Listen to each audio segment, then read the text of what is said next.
So, do you hear me? I hear you. Do you hear me? Yep. Good. Hey, Good.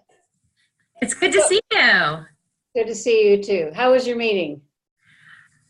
It was a faculty meeting. Yeah, okay. Silly me. I've been away for a while, so you get enough distance from it, you don't feel the tension anymore. Yeah, it's part group therapy, part, some governance, that this was the College of Education faculty assembly. So multiple departments all together, which we hardly ever get to do. So it is always good to see what's going on outside of your silo. Absolutely. Yes, yes. And can you see, I shared my screen for the piece that you gave me feedback on. So can you see that on your end? I can. Yep. Okay. All right. And how were your travels? Well, I'm choosing my words carefully. It was an adventure, Okay. one that I don't need to repeat. Honestly, India is challenging. Oh Really? my God. And I mean, we were all sick from the food Oh, man. and, and the poverty. Oh, it just, Yeah. it gets you down after a while. Yeah. I know The my brother food, did the a couple poverty, months there. and the mass of humanity everywhere you go. Yeah. So, I mean, we had some really very wonderful experiences, which I'm glad I've had, Mm-hmm. but they were very hard. Yeah. A Now, lot to reflect on. oh yeah, and I'm writing a blog, so that's making me think it through all over again. I have to tell you that the highlight was the Taj Mahal. Yeah. It is exquisite. I mean, there's just Wow. no other word for it. It's absolutely mind-blowingly exquisite. Is it the scale? Like you can't get a sense of the scale until you see it? Or is it just the architecture of it? Well, it's this beautiful marble building that a man built for love. Mm-hmm. He built it for his wife who died in childbirth. And I mean, I don't know of any other buildings that were built for love. I mean, Right. it just emanates from it. I mean, this beautiful white, gorgeous building with all these inlaid semi-precious jewels in the Mm-hmm. building itself. And it's the strangest thing, but it sits with the river behind it. So there's nothing behind it. And then Mm-hmm. walls all around it. And there's a bylaw that nothing can be built for 500 meters outside the wall. Oh, wow. So it almost floats. Wow. Like it doesn't look like it's sitting on the earth. Yeah. And even though there were lots of people there, um, it was kind of like an individual spiritual experience. That's very cool. Yeah. That And is really I've neat. traveled a lot, so I've seen a lot of beautiful buildings. I think this is the most beautiful building I've ever seen. Well, I will have to get to see it. My brother and sister both went maybe a decade ago to go see it, and they took pictures and sent them back to me. I was in my doctoral program and could not imagine getting away. And so really feel like, at least in my family, I need to go see it so that we can share that experience. Well, you don't need to be there for 7 weeks as we were. Although, the first 10 days we were at a wedding. Right. So that was really neat. And that was great. Yeah. We were all in a great big Airbnb apartment. Oh, So, cool. so we got to know the family, in a way that you wouldn't otherwise. Mm-hmm. So that was very neat. But in particular in the North, well, everywhere. I mean, it's just, the poverty is staggering. People living in hovels. I mean, there's no other word for it. It's just Wow. very basic. I'll tell you one thing I did learn, which I'm not happy to have learned, but I learned. We went to this tea plantation, and it was very nice. We stayed in the old homestead. Now, there was no heat and it was cold there, so I wore my clothing, my warm clothing all the time, including eating. But we did a tour of the tea plantation, and there's this great big poster billboard about fair trade. You know, we are a fair trade company. We treat our employees with dignity and respect and blah, blah, blah, blah, blah, blah. And then beside it, there's a notice of a kind of a collective agreement. The daily wage for a worker on the plantation, and you have to do 40 kilograms of tea leaves to get your day's wage. Yeah.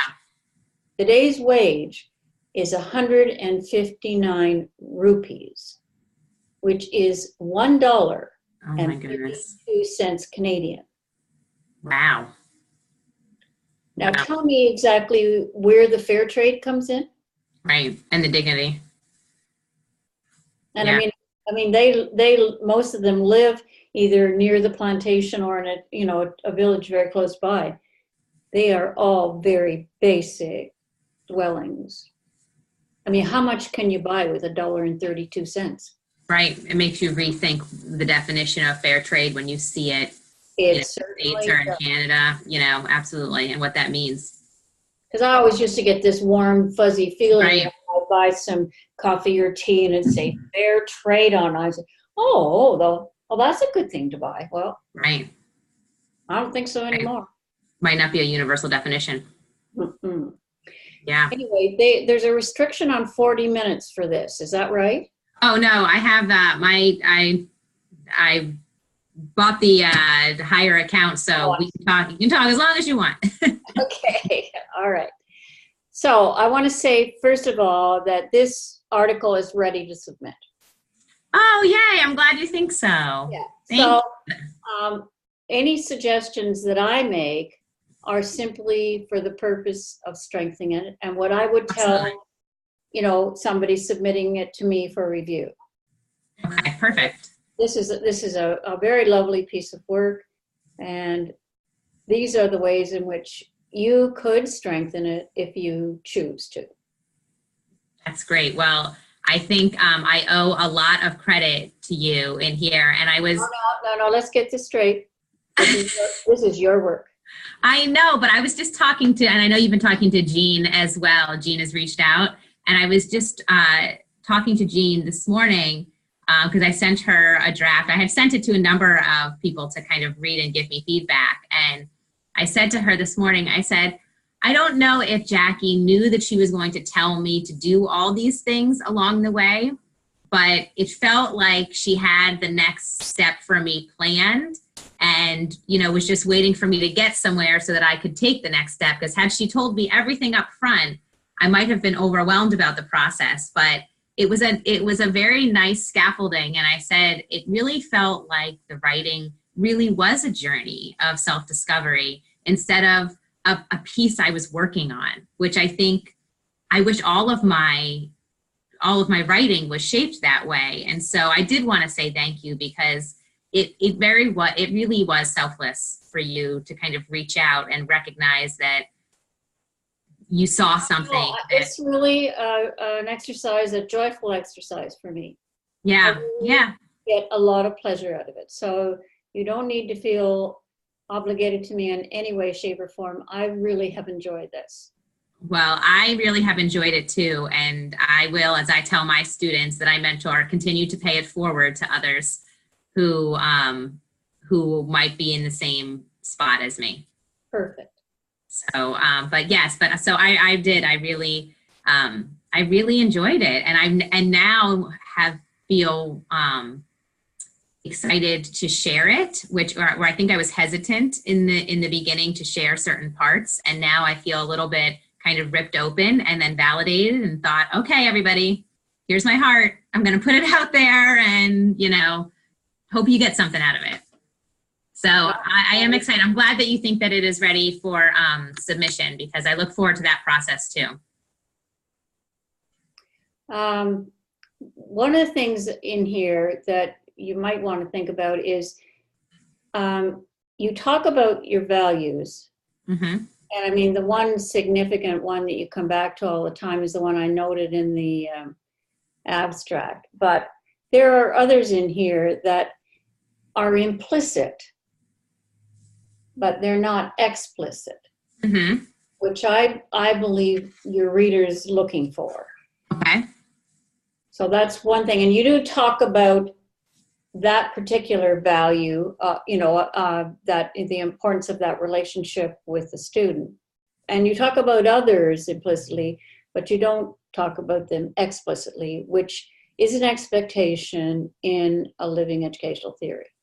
Mm-hmm. So one of your titles there is something about my values, or it's farther down in it. Yeah. But you're assuming that the reader knows what values you're referring to. Yes. Which, I mean, yeah. So, I mean, let's give it to them up front and clearly. Right. Just not say, well, you know what I'm talking about because I talked about it, right? And yet. Yes. And one of the things that, and I think because I wrote this while I was kind of in that self-discovery, is that I don't know that I had quite gotten a handle on them until actually further on in my writing. So I think that's good right. feedback, because I need to go back in and name them more explicitly now that I have a better handle on it. That's correct. Thank you. Yeah. I mean, the one thing you want is your reader to be with you as you're following through the logic of your argument. Absolutely. And if they're guessing at what you mean, then that's not making it readerly, as the language we use, right? So I'd go back, because I think it's kind of evolved and the document's kind of evolved, and then you need to kind of go back and kind of read that it holds together in that form of argument. Absolutely. I know argument doesn't sound very much like living theory, but I mean, essentially all research is an argument that you're posing with supporting documentation to say, this is how I know this. And I appreciate you editing the use of living theory and living educational theory, because that really is still, I'm on a learning curve with the terminology. So that's really helpful. Well, I mean, you've come light years in a very short time. I mean, you really grasped this from the inside out, which a lot of researchers can't do. I mean, especially, I mean, we mostly all came through that, generic scientific method, right? If then. And I mean, if the support for if then is statistical data, which you have some of in here. Yeah. So it's not purely a qualitative research. It's got mixed methods in it. Sure. Right? Yeah. And I wanted to. You see this at the video? Yes. It really stands out if you just put a still from the video in there. Yeah, I'll figure out how to play with that. I mean, are people just taking a screenshot and putting it in there and then hyperlinking it? Okay, That's what I thought. So I can play it. And I agree. When I read, I feel like I went back to the first issue and like read a number, of articles through, and saw, through the evolution of the journal. And that does make a difference with the still. I agree. So I can absolutely do that. And then can you tell me what you were thinking about talking about ethical issues around permissions? Do you mean about permissions for those that I'm speaking to, or, what were you thinking about that? Well, I mean, you can do videos of your own practice anytime you like, but as soon as someone else is in the video and you publish it, then you need their permission to do so. And they should actually see the clip and what you say about it. And then you should put it in an email and then get them to email back to you. I give you permission to use this video for this purpose. And I mean, it just takes I a have it. liner in there to say, this is the process I use to get permission. Perfect. And I have that. Yes, I did that. So a one-liner about my process, just making the reader aware that I asked for permission and was granted. Yeah. Yeah. And I mean, in that process, were there any issues? Right. There weren't, but I was aware a little bit of the power structure when I asked for permission, because these all are either students or advisees of mine. And so I tried to make it clear that they were under no obligation whatsoever. But it's still not a bad idea to articulate that. Absolutely. It just knows that you have a full understanding of the issues around power and yeah. And I mean, we don't kid ourselves that we can completely eliminate that. So, and all of us in the business, this particular methodology know that. But Yeah. We do whatever we can to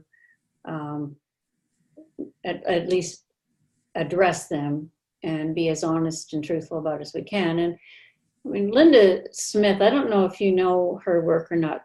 Her middle name is Tuwali or Tuhuli or something like that. She's South African, and she's written quite a bit on ethical issues. And I mean, her position is that the important thing when we're doing insider research is to always to keep the relationships in that family and that community front and center, so that we don't err maybe unconsciously and maybe surprise somebody by something we've written in public, or have not at least very carefully addressed it with them. Yeah. I will absolutely look her up as well. She probably could play a role in some of my coursework too with my students. Yeah, she's very good. If you need the reference, I can send you that reference. Yeah, absolutely.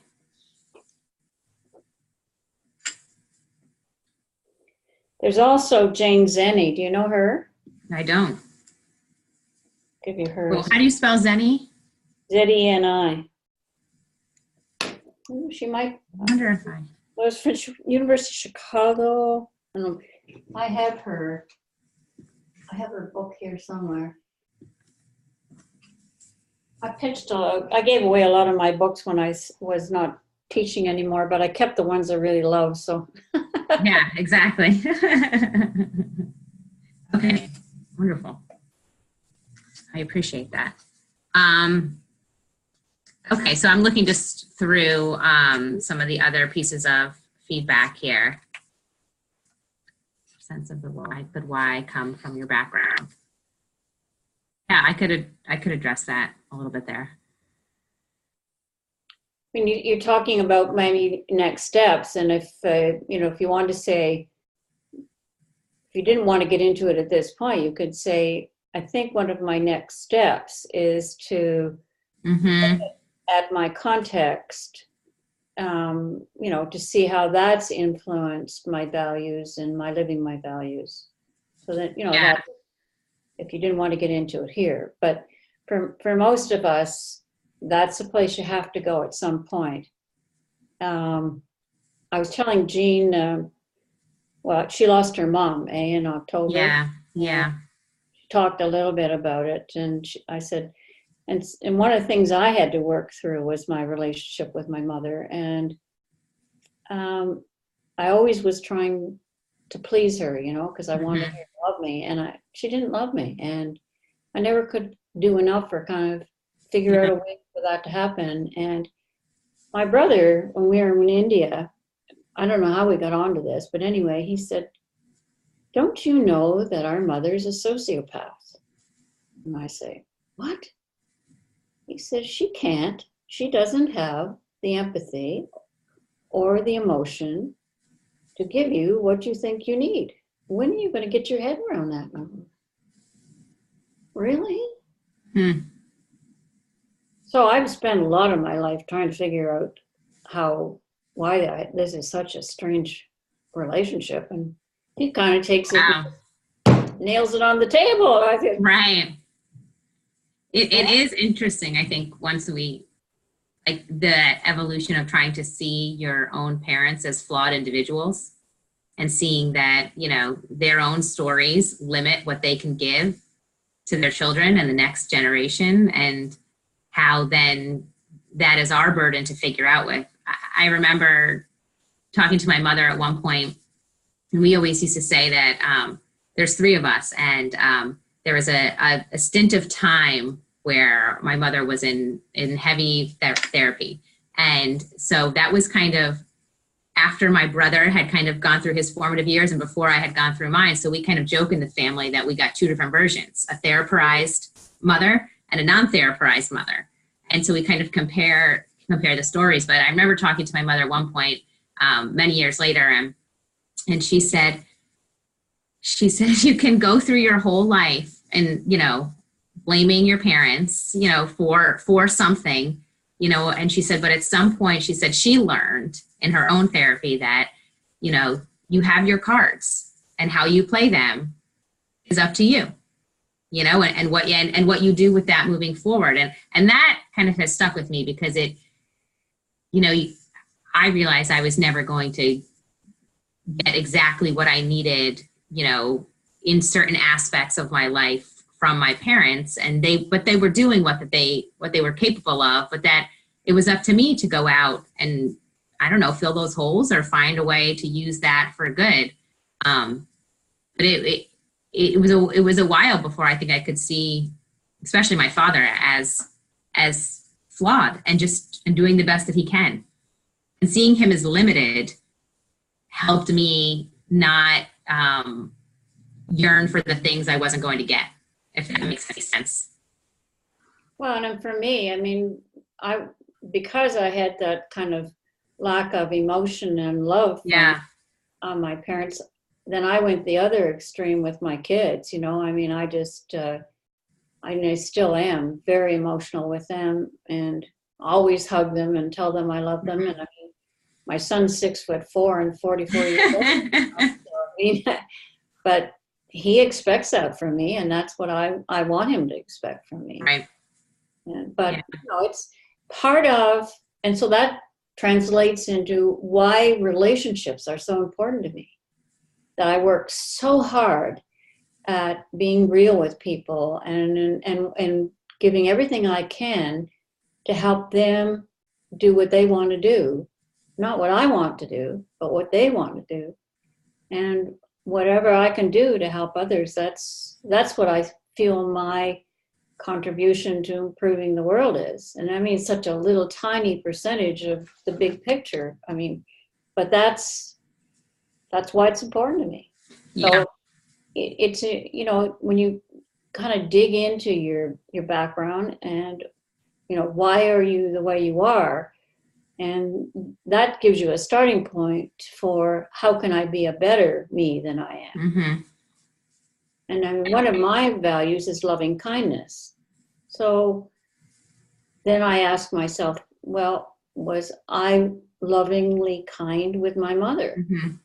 And I think I tried to be. I just didn't get anything back. So then you kind of, when it falls on stony ground, you know, doesn't mean you don't keep trying, but it kind of takes some of your motivation away. Yeah, that's an interesting thought, because, you know, I think about some of my own values of connection, and I think that there is an idea that if I do these things and try to connect, that it will also be good for that person, right? That they will want to connect back. But that isn't always the case, because they are living their own life. So. And they don't always trust it. I mean, it takes time to get that kind of trust. I mean, that one student that we talked to you about, you know, at first she didn't trust her own work and she never felt she was good enough. And then when you made that personal connection with her, then it liberated her. Mm-hmm. Yeah, it makes me think about, what happens to your own living theory when people don't respond the way that, that how that impacts your own growth when people don't respond the way that you anticipate that they will respond if you do certain things. Just another aspect of challenges and growth, I guess, that me being more aware will have to deal with in the upcoming, evolution of this. Because one thing that I guess I anticipated, but I was still kind of shocked at the amount of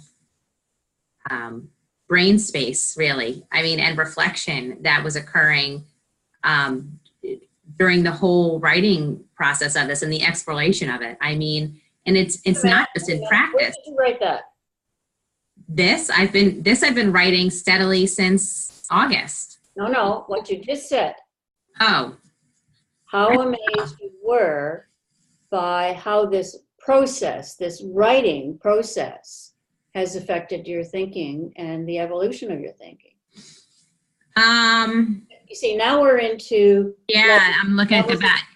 Levels of writing. So now you're reflecting on the meaning making that came through the process of the thinking and researching. Yeah.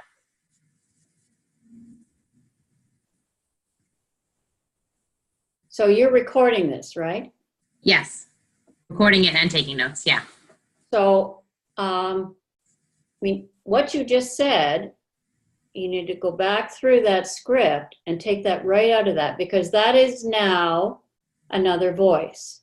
Mm-hmm. So sometimes we get your voice, but we aren't getting the other voices as often as maybe you might think you need to.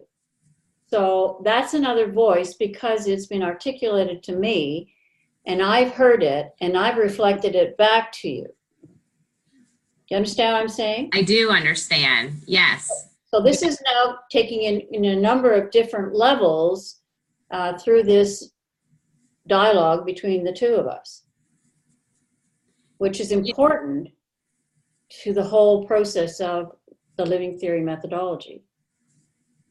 Yeah, I think that reflecting on the way that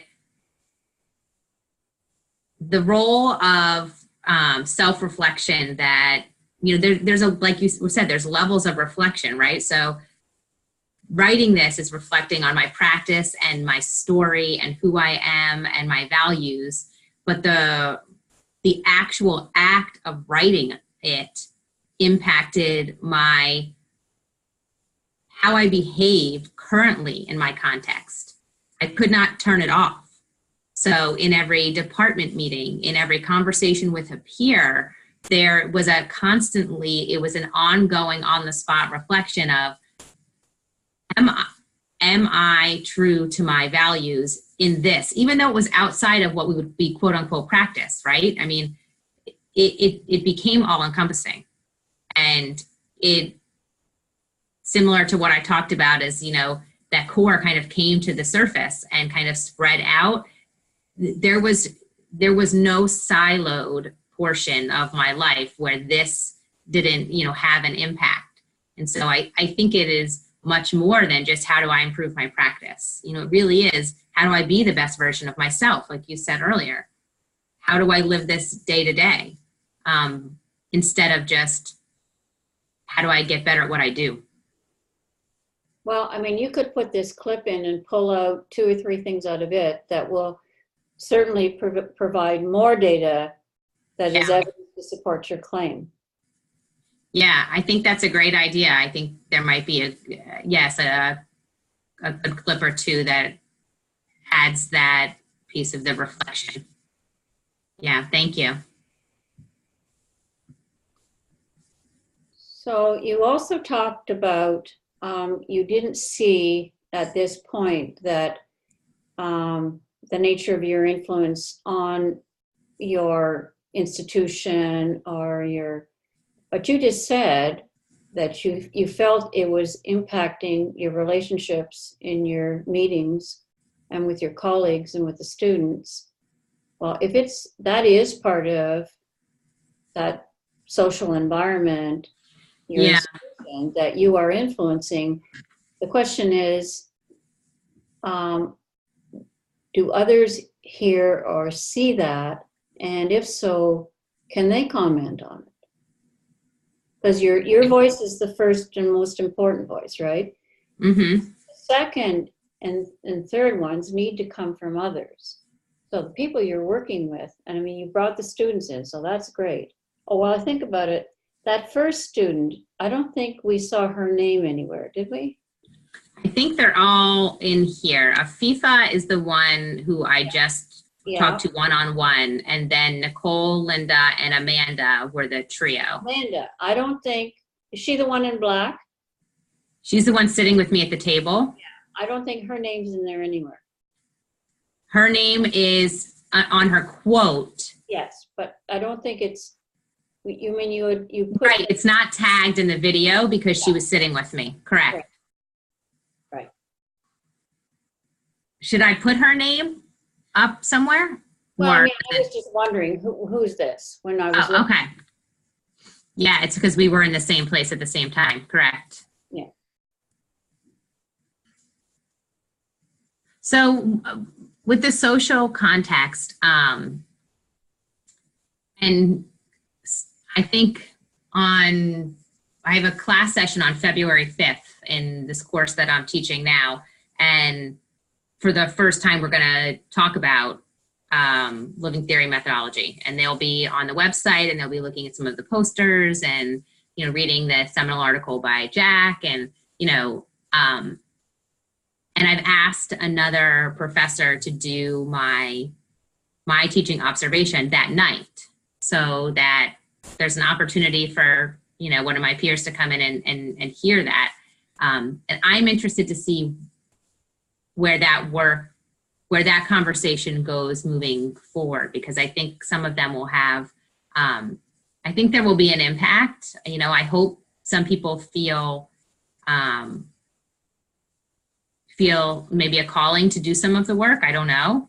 But well, that's coming up.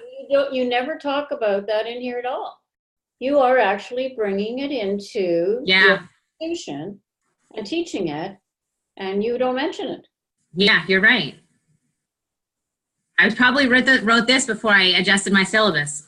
I'm sure that I finished this and then adjusted my syllabus and did not come back. So let me add that in.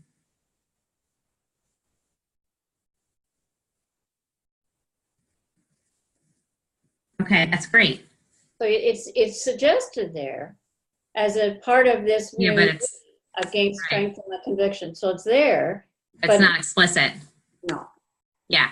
So that's good, because I think that will strengthen up this last piece, both of those things that we talked about, this last piece of about looking at the impact. Because those are two other pieces that I can talk about there too. So one of the things we like to do with articles like this is we like to have a section at the end that says next steps, because it sends the message that this is not over. You know, I haven't now I know my values, now I lived according to values, that's the end of that conversation. It's like, you know, and you've said, I've heard you articulate it, that it kind of affects all that you're doing. So going forward, what would you focus your thinking on in terms of living theory, your living theory? Right. I think there's a natural, there's a next steps that occurs in my practice, right? So there's something that is the application of my living theory to my practice will continue to see me create a space where the connections I have with my students are first and foremost, right? Not second. So not content and then let me see if I can make a connection, but connection first and then content second. So I think there's a reshifting in That's kind of lovely. the pyramid. And that's in my practice. But I think also there's a next step in me as an advocate of the field, I guess, Nice. because I do feel that I have been enriched by the process, and I want to similarly how you have kind of been a shepherd for me. I would like to also be that person for others, even though I'm certainly a novice in this game. I'm happy to learn alongside people. So, And we all were. Yeah, we all right. started, with a little bit of information and some support, and that's how we all started. And so Yeah. that's how the community grows. And community is the right word, I think, because I would like there to be a community here of not, yes, that I think people, I think are ready to look at themselves. I think we live in an era where people are kind of more openly looking inward. I think that people have been looking inward forever, but I think it is more of a dialogue about why you do things and how you do things and what things you struggle with. And I want to be able to create a safe place for the students who do that, because I've always said to the doctoral students that I work with that we need to be careful because your program could make you sick. There is, and I've seen it happen to students where you can make yourself sick through an intense program that doesn't offer you support in places where you might need it. And I think that the role that this plays is really about planting your feet firmly and knowing who you are so that you can be aware when you're not who you are and know that that is toxic for you and find a way to find a space, a safe place. So I would like to create a place where values are valid, and the conversation matters and it's not secondary. Lovely. Yeah. You might want to read that article of mine in December 2013 on eJolts about cultural inquiry, because I think that's exactly what you're talking about. Yep.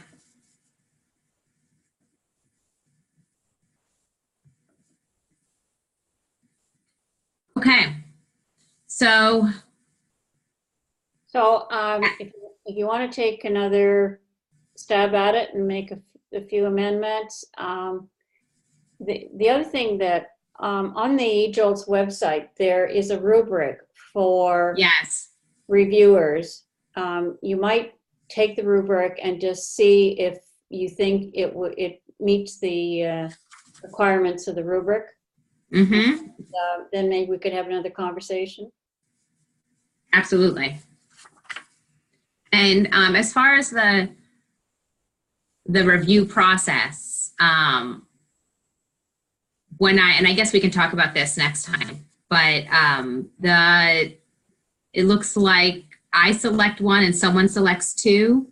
And then are you outside of those three, even though you've already reviewed? I mean, I'm a reviewer and I'm one of the board members. So right. It has to be one reviewer from the board. Okay. So I could fit two roles in that, unless you'd like three new people to have a look at what you've written. Well, did the reviewers talk? No. Oh, okay. I didn't know if there was a community discussion. Well, you have to respond directly to the website. It gets put up on the website. You get appointed by Marie, who's the editor, to be a reviewer. She asks you, have you got somebody you'd like to review your work? And then we each do our own independent reviews and respond directly to the writer on the website. So it's all open.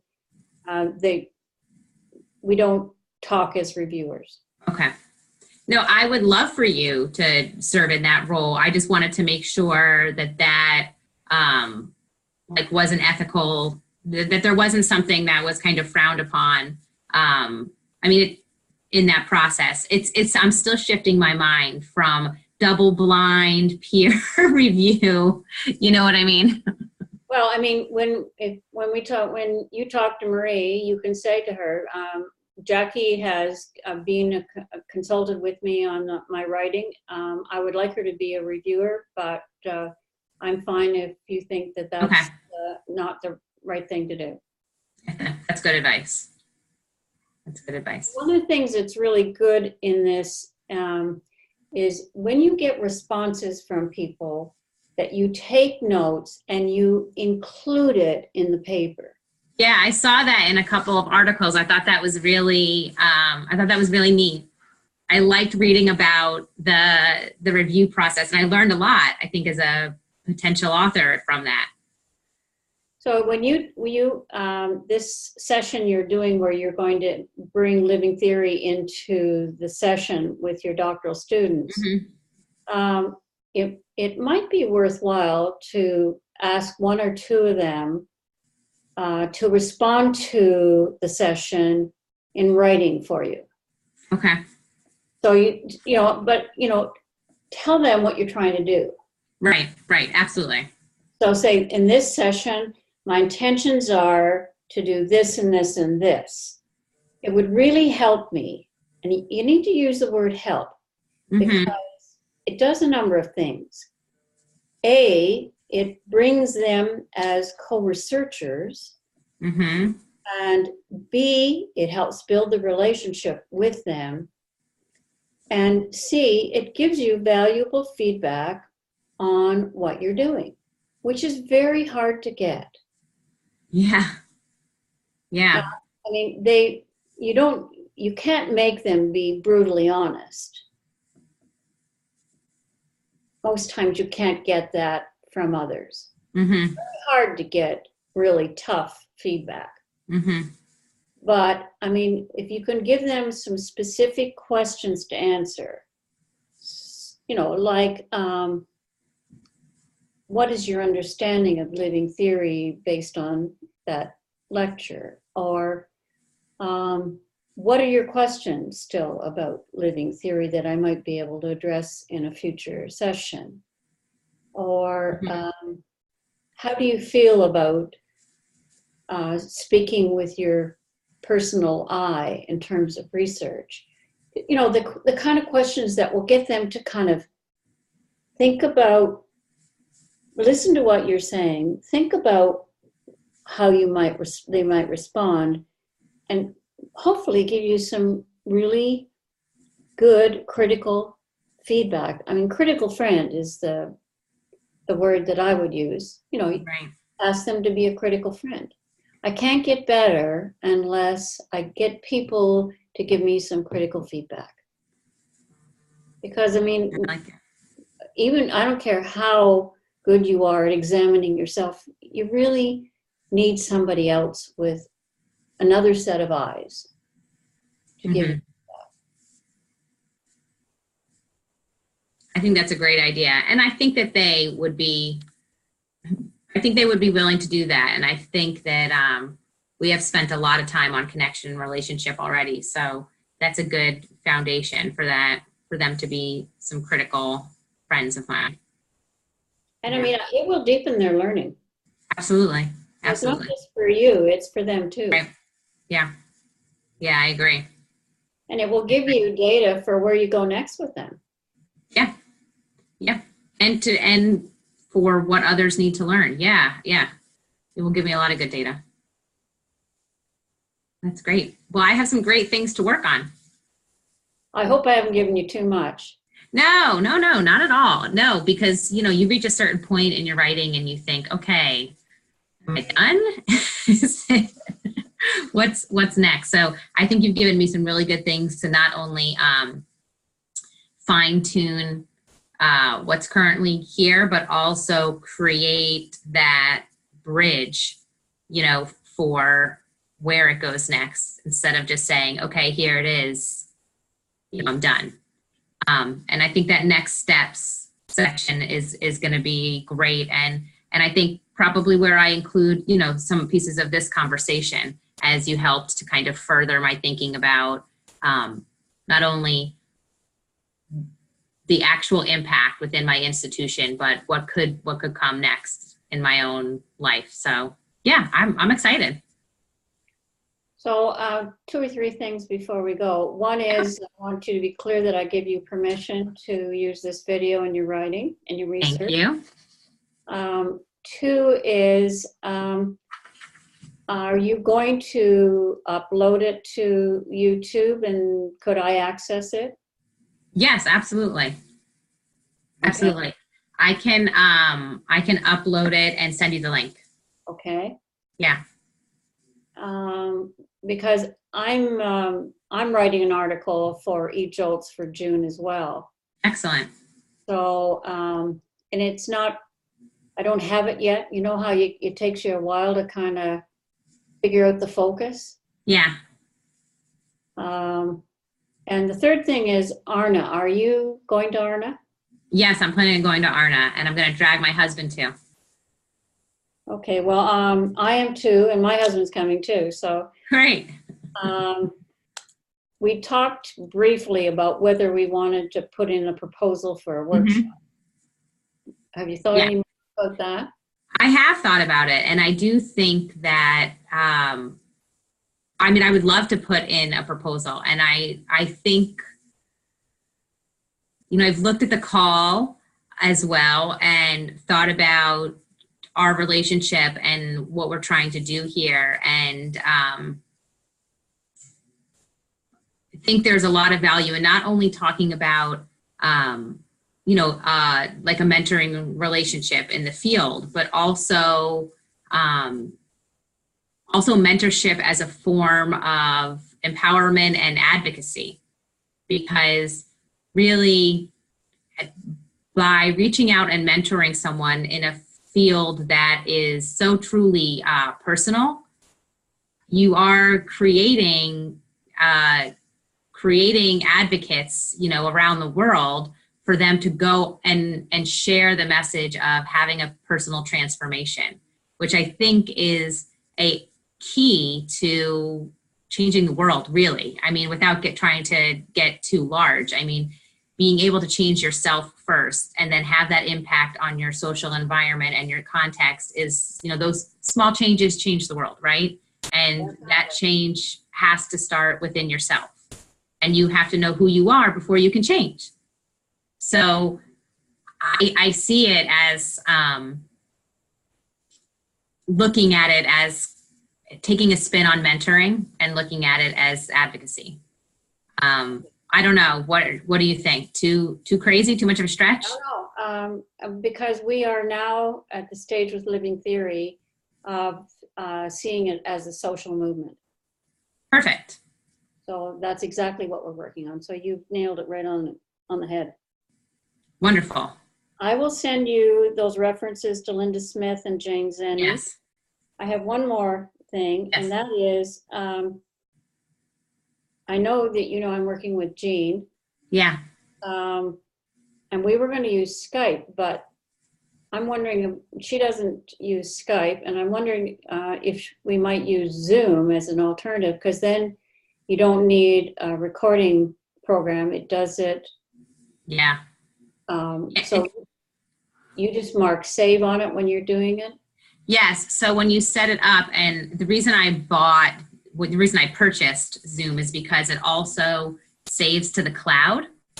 So it does not have to take up a huge amount of storage space. And